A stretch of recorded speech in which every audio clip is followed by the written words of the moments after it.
ओम शांति। 12 सितंबर 2022।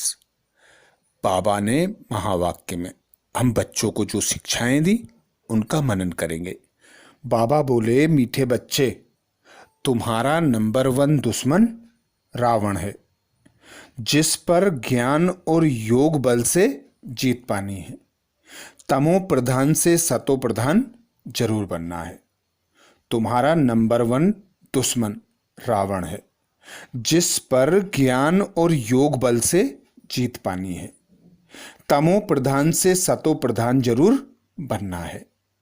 आज बाबा हम बच्चों को तमो प्रधान से सतो प्रधान बनने की श्रीमत देते और समझाते कि तुम बच्चों की बुद्धि में अब यह आ गया है कि हमारा नंबर 1 दुश्मन है रावण। रावण अर्थात माया रूपी 5 विकार। 5 विकारों से हमारी लड़ाई आधे कल्प से है और रावण हम पर जीत पाता आता है। अब संगम युग पर स्वयं भगवान आते हैं और ब्रह्मा मुख द्वारा ब्राह्मण एडॉप्ट करते हैं। तो बाबा कहते, तुम ब्राह्मणों का तो सबसे पुराना दुश्मन है, क्योंकि वही आदि मध्य अंत दुख देता आया है। कितने साहूकार थे, अब कितने कंगाल बन गए। तो नंबर 1 दुश्मन पे जीत पाने की श्रीमत बाबा बोलते, ज्ञान और योग बल। बाबा के ज्ञान का मनन चिंतन, बाबा की याद, यही मुख्य आधार बताते बाबा रावण पर जीत पाने की। बाबा कहते, बाप जो कुछ सुना है और जो कुछ पढ़ा है वह सब अब भूल जाओ। अब मैं तुम्हें आकर नई बातें बताता हूं। सबसे नंबर 1 दुश्मन भी है रावण, जिस पर तुम बच्चे ज्ञान और योग बल से जीत पाते हो। बरोबर 5000 वर्ष पहले भी बाप ने राजयोग सिखलाया था, जिससे राजाई प्राप्त की थी। अब फिर माया पर जीत पाने के लिए बाबा राजयोग सिखलाते हैं। इसको ही ज्ञान और योग बल कहा जाता है। आत्माओं को कहते हैं, मुझे याद करो। भगवान तो है ही निराकार। उसने, बाबा कहते, उनको राजयोग सिखलाने जरूर भारत में ही आना पड़े। तो बाबा कहते, ब्रह्मा भी बूढ़ा है, बहुत जन्मों के अंत के जन्म में है। भारत में गीता आदि सुनाने वाले तो ढेर के ढेर हैं, परंतु यह तुमको कोई नहीं कहेंगे कि विकारों रूपी रावण पर तुम्हें जीत पानी है। मामेकम याद करो, यह भी कोई नहीं कह सकते। यह तो बाप ही आकर आत्माओं को कहते हैं। आत्म अभिमानी बनो, जिसका जितना बनेंगे उतना बाप को याद कर सकेंगे, उतना ही तमो प्रधान से सतो प्रधान बन सकेंगे। बाबा कहते, तुम जानते भी हो कि हम ही सतो प्रधान देवी देवता थे, अब असुर बने हैं। अब फिर बाबा आकर हमें तमो प्रधान से सतो प्रधान देवी देवता बना रहे हैं। बाबा कहते, यह तुम्हारा अंतिम जन्म है।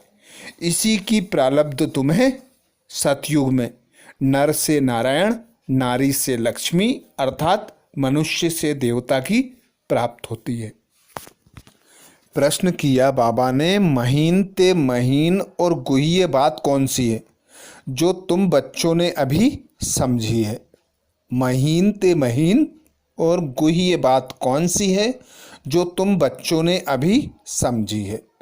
उत्तर में बाबा समझाते, सबसे महीन ते महीन बात है कि यह बेहद का drama second by second shoot होता जाता है। फिर 5000 वर्ष बाद वही रिपीट होगा। जो कुछ होता है कल्प पहले भी हुआ था, ड्रामा अनुसार होता है। इसमें मूंझने की बात नहीं। जो कुछ होता है nothing new, second by second drama की रील फिरती रहती है।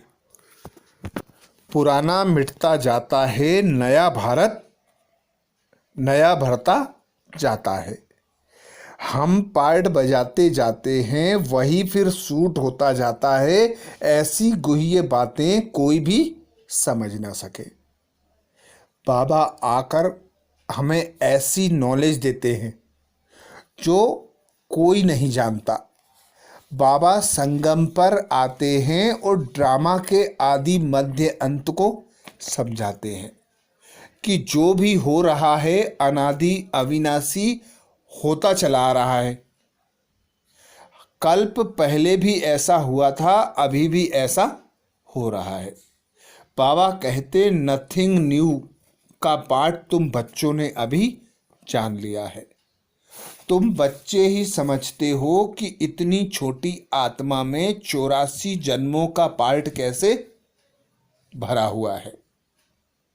पीछे का हटता जाता है, आगे का भरता जाता है। फिर कल्प बाद वह हूबहू इमर्ज होगा और वही पार्ट बजाने लग पड़ेंगे। तो यह जो ड्रामा की बातें हैं, ऐसा गुह्य बातें हैं जो किसी के भी समझ में आ ना सके। बाबा कहते ऐसी महीन बातें तुम ब्राह्मण बच्चों की ही बुद्धि में बैठती है। इसीलिए बाबा समझाते आत्मा ही समझती है, आत्मा ही ज्ञान सुनती है आर्गन्स द्वारा, आत्मा ही संस्कार ले जाती है। जैसे बाबा लड़ाई वालों का मिसाल देते हैं, संस्कार ले जाते हैं, दूसरे जन्म में फिर लड़ाई में ही चले जाते हैं। वैसे तुम बच्चे भी संस्कार ले जाते हो, वह जिस्मानी मिलिट्री में चले जाते हैं। तुम्हारे में से भी कोई शरीर छोड़ते हैं तो इस रूहानी मिलिट्री में आ जाते हैं। कर्मों का हिसाब किताब बीच में चुकतू करने जाते हैं। ऐसे बहुत होंगे, एक एक के लिए बाप से थोड़े ही पूछना है। बाप कहेंगे इससे तुम्हारा क्या फायदा, तुम अपने धंधे में रहो, पापों को भस्म करने का ख्याल करो। यह भोग आदि जो लगाते हैं, यह भी ड्रामा में नूंद है जो सेकेंड बाय सेकेंड शूट होता रहता है। बाबा कहते 5000 वर्ष बाद फिर यह हूबहू रिपीट होगा। यह है नथिंग न्यू, अनादि अविनाशी। जो कुछ होता है कल्प पहले भी हुआ था, ड्रामा अनुसार होता ही जाता है। इसमें मूंझने की बाबा कहते बात नहीं। Nothing new, second by second drama की रील फिरती ही जाती है। पुराना मिटता जाता है, नया भरता जाता है। हम पार्ट बजाते जाते हैं, वही फिर सूट होता जाता है। यह महीन बातें कोई शास्त्रों में नहीं है। आगे बाबा कहते मैं आता ही हूँ तुमको फिर से राजयोग सिखलाने। बाप बच्चों का बाबा कहते ओबीडियंट सर्वेंट है। लौकिक में भी बाप बच्चों पर बलि चढ़ते हैं ना, तो बड़ा कौन हुआ, बाप हुआ बच्चे। बाप सब कुछ बच्चे को देते हैं, फिर भी बच्चा छोटा है, इसलिए रिगार्ड रखना होता है। यहाँ कोई भी तुम बच्चों पर, बाबा कहते यहाँ भी तुम बच्चों पर बाप बलि चढ़ते हैं, वर्षा देते हैं, तो बड़ा बच्चा हुआ ना, परंतु बाप का फिर भी रिगार्ड रखना होता है। बाप के आगे पहले बच्चों को बलि चढ़ना है, तब बाप 21 बार बलि चढ़ेंगे। भक्ति मार्ग में भी ईश्वर अर्थ कुछ ना कुछ देते हैं, उनकी एवज में फिर बाबा देते हैं। यहाँ तो है ही फिर बेहद की बात। बाबा कहते वह होती है हद की बात, यह है बेहद की बात। बाबा भी आकर बच्चों पर 21 जन्मों के लिए बलि चढ़ते हैं, पर बाबा कहते एक बार तुम चढ़ो। अभी वह समय आ गया है, इसलिए बाबा प्रश्न पूछते हैं, तुमको कितने बच्चे हैं? फिर ख्याल में आता है तो शिव बाबा भी बालक है। अब बताओ तुम्हारा कल्याण कौन सा बालक करेगा? शिव बाबा तो उनको वारिस बनाना चाहिए ना। यह समय ऐसा आ रहा है जो कोई किसका क्रियाकर्म भी करने वाला नहीं रहेगा। इसलिए बाप कहते हैं देह सहित सब कुछ त्याग, ट्रस्टी हो श्रीमत पर चलते रहो, डायरेक्शन देते रहेंगे, तुम्हारी सेवा करते हैं, तुमको स्वर्ग का मालिक बनाने हम तो बाबा कहते निष्कामी हैं। सर्व का सद्गति दाता एक ही बाप है, उसे एवर पावन गति सद्गति दाता ज्ञान का सागर कहा जाता है। बाप कहते हैं बच्चे मददगार बनो। हमारा मददगार गोया अपना मददगार बनते हो। अच्छा, वरदान दिया बाबा ने। वरदान में बाबा कहते मेरेपन के अधिकार को समाप्त कर, क्रोध व अभिमान पर विजयी बनने वाले कर्म बंधन मुक्त भाव। मेरेपन के अधिकार को समाप्त कर क्रोध व अभिमान पर विजय प्राप्त करने वाले, बाबा कहते मेरेपन के अधिकार को समाप्त कर क्रोध व अभिमान पर विजयी बनने वाले कर्म बंधन मुक्त भाव। कर्म बंधन से मुक्त कराने के लिए बाबा हम बच्चों को श्रीमत देते, एक बाप की याद में रहकर कर्म करो, एक बाप की श्रीमत पर रहकर कर्म करो, एक बाप करावन हार को सदा स्मृति में रख कर्म करो, सदा खुद को निमित्त अनुभव करो कि बाबा ने जो यह जन्म दिया है, यह मर्जीवा ब्राह्मण जन्म दिया है सेवार्थ। तो कोई भी कर्म करते उस पिता परमात्मा की श्रीमत की स्मृति हो, उस पिता परमात्मा की स्मृति हो कि करावनहार स्वयं भगवान मेरा साथी है, वही मेरे द्वारा कर्म करा रहा है। तो बाबा कहते यह मेरेपन का अधिकार समाप्त हो जाएगा, क्रोध और अभिमान समाप्त हो जाएगा, विजयी बन जाएंगे, कर्म करते कर्म बंधन मुक्त रहेंगे।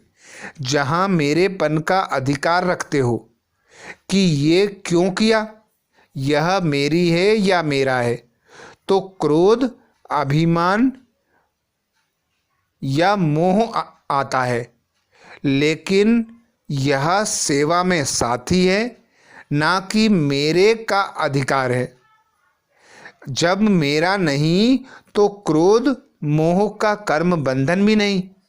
तो कर्म बंधनों से मुक्त होने के लिए एक बाप को अपना संसार बना लो, उस बाप पर पूरा पूरा बलि चढ़ जाओ। एक बाप दूसरा ना कोई, एक बाप ही संसार बन गया तो कोई आकर्षण नहीं, कोई कमजोर संस्कार नहीं। बाबा कहते कोई बंधन नहीं, सब मेरा मेरा एक मेरे में समा दो। स्लोगन में बाबा कहते मास्टर सर्वशक्तिमान वह है जो समय प्रमाण हर गुण हर शक्ति को कार्य में लगाए। मास्टर सर्वशक्तिमान वह है जो समय प्रमाण हर गुण हर शक्ति को कार्य में लगाए। तो बाबा सर्वशक्तिमान पिता परमात्मा की हम संतान बनते, बाबा हमें आप समान बनाने के लिए सर्व गुणों से सर्व शक्तियों से ज्ञान से सजाते। तो बाबा कहते जितना जितना यूज करोगे, जितना जितना औरों को दान दोगे, जितना जितना यूज करेंगे, कार्य में लगाएंगे, औरों को सहयोग देंगे, उतने उतने भरपूर बनते जाएंगे, संपन्न संपूर्ण बनते जाएंगे, मास्टर सर्वशक्तिमान कहलाएंगे। अच्छा, ओम शांति।